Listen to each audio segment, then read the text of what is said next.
Hey everyone. So I know it's really troubling times right now. And my thoughts and prayers go out to all of you being affected by this, directly or indirectly. I think more than ever, now is the time to really just do art for fun, spend some quality time enjoying your creative process. So I figured we could just do a series of fun light drawing exercises. In this video, we will do one that is really simple but really invaluable. Is a lot that we can learn, and that's to draw a crumpled paper bag. There's a lot to be learned from this simple exercise. All right, so let's go.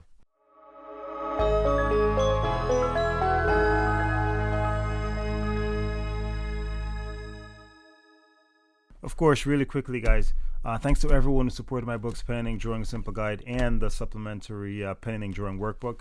And also remember that the ebook is available for this one. Now, remember, guys, if you want to show me any of the exercises you've completed or any of your drawings in general, just tag me in your stories on Instagram. All right, Alphonso Dunn.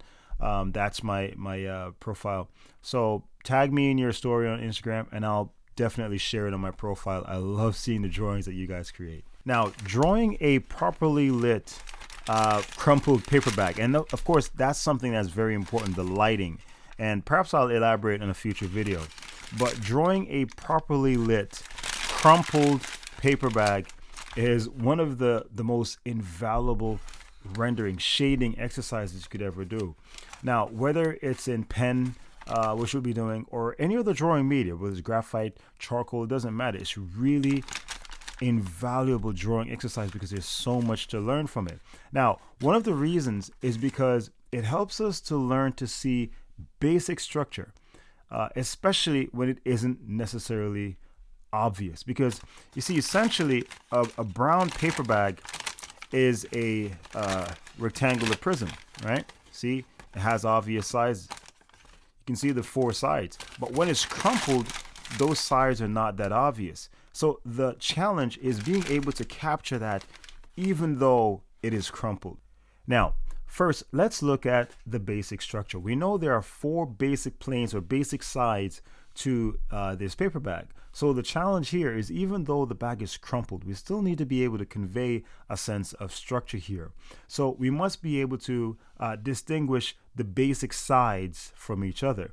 And to do this, we need to step back and kind of ignore all the details, all the little shapes, all the little things going on, and still see the basic planes. That's the ultimate challenge here.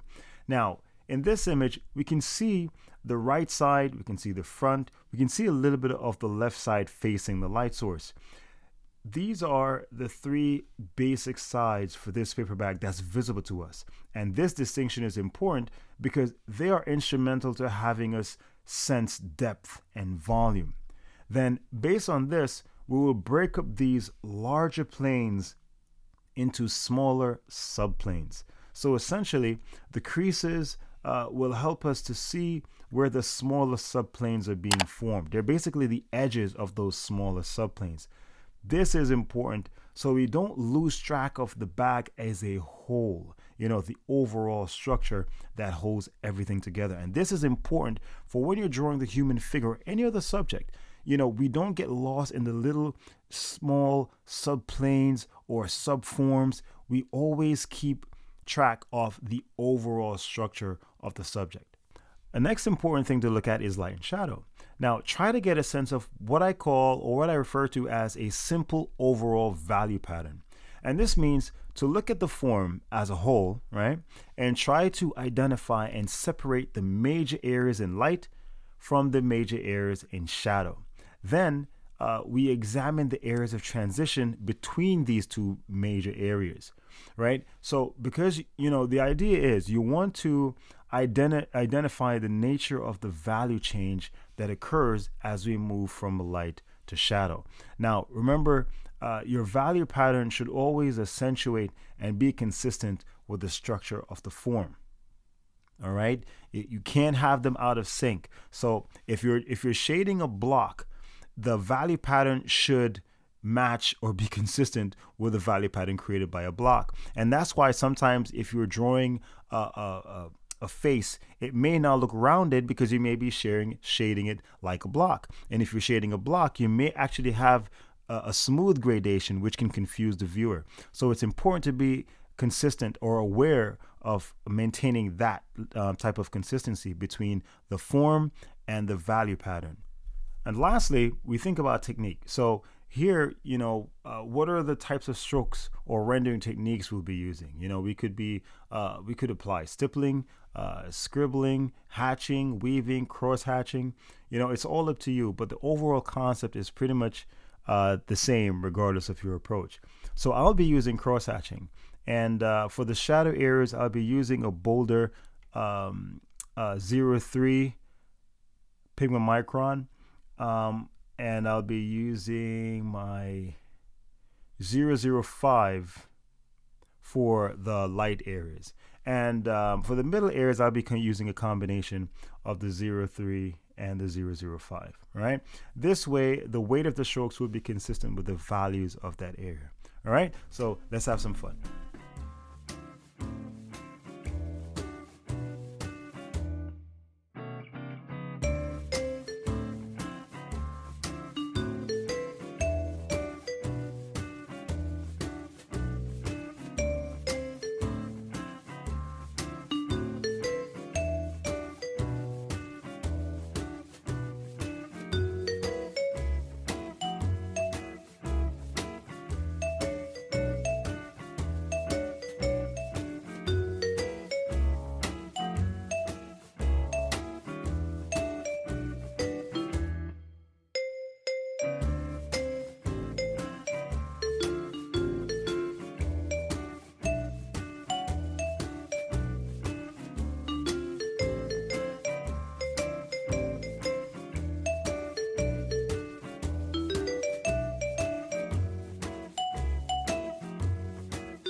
Okay, guys, so there you have it.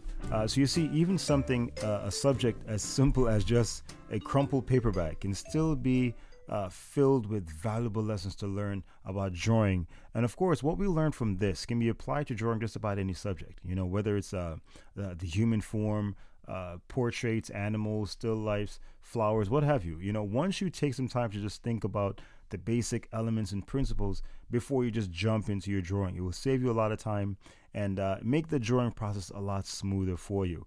I had fun. I hope you guys had fun, and I hope this is something that you can try at home.